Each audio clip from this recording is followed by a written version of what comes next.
voudrais faire deux précisions. La première précision, c'est que les panneaux solidaires ne peuvent pas s'arrêter là.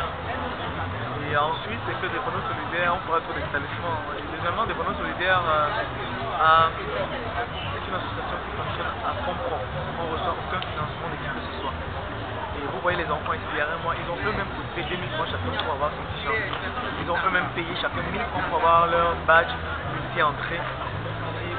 Donc, au fond, c'est une initiative à encourager. Malheureusement, je le dis ici, on n'est pas encouragé, on n'est pas soutenu. Vraiment pas soutenu. Quelques médecins ont adhéré à l'initiative et ils nous apportent leur soutien comme ils peuvent. Mais on ne reçoit pas de soutien. Des individus, c'est vrai que là, il y a des gens qui sont soutenus. Alors, on ne compte quand même pas s'arrêter là. On voudrait lancer ici une campagne de sensibilisation sur... on voudrait faire d'ici la semaine prochaine des prélèvements sur place, des examens. On voudrait faire ça, une campagne de dépistage de tout à vil prix.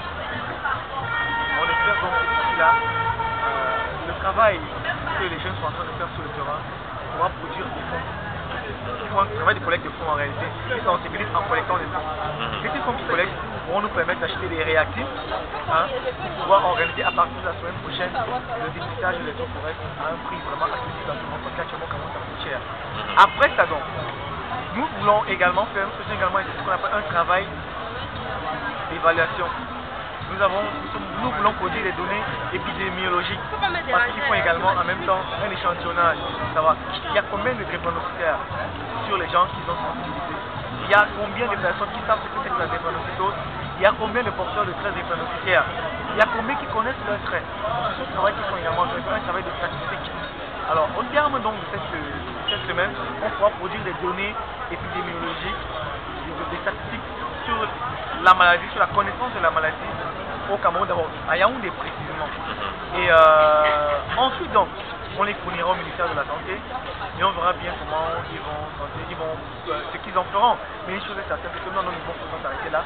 On va continuer avec la sensibilisation, l'animation dans les établissements parce que une des missions que les clubs de panneaux solidaires ont, c'est d'amener chaque membre, je veux une carte s'il vous plaît, c'est d'amener chaque membre des panneaux solidaires, chaque élève de l'établissement d'avoir une carte de panneaux solidaires.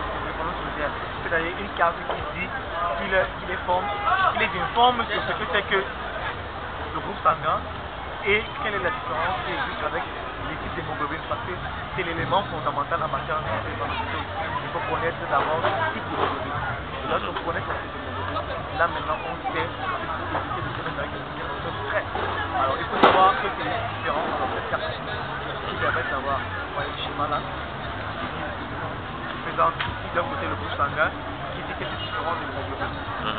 Alors dès que c'est présenté, tel que c'est présenté là, ça permet donc que chaque élève va grandir avec la connaissance de son type d'hémoglobine, savoir déjà que c'est différent. Et demain, pourquoi pas, ça sauvera certainement des évitera davantage de faire des. Ok, merci.